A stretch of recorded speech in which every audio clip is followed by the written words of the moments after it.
Hey everybody, I'm here today to show you and tell you how to view videos on your GoPro Hero 8 action camera. This will be an easy tutorial, so let's get right into the video. As you can see, I have my GoPro Hero 8 black action camera, and I'm going to show you how to view the videos that you have recorded. Now, on most cameras, there's going to be a little play symbol, and you're going to push the play symbol, a play button, whatever you want to call it, and it's going to bring up all of the recorded media.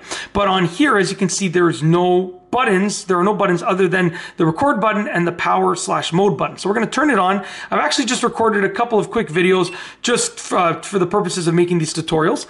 So in order to view your recorded videos, all that you want to do, and I hopefully the sound is a bit better. I'm in my basement kitchen and the fridge just stopped running.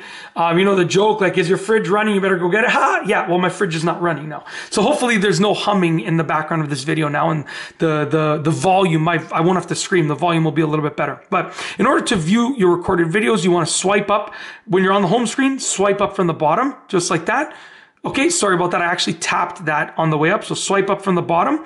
And this is it'll bring you to the last recorded video. I'm going to pause that because I believe I was talking during that. So it'll bring you to the last recorded video. Over here, you can do a few things with the most recent recorded video. But if you want to see all your other videos, you tap on the grid icon on the top left corner here, and it'll bring up all your other videos. I just recorded these 4 videos really quickly. You can see they're like 2 seconds and 4 seconds. They're really quick, but you can see all of your recorded videos right here, all of your media. So whether it's a video, a photo, time lapse, whatever the case is. And then when you're ready to go back, you can either hit that back arrow or just push the power button quickly like that, and it'll bring you back to the home screen. That's it. If you like this video, please be sure to give it a thumbs up. Let me know what you think down below as a comment. And of course, be sure to subscribe for more great videos just like this one.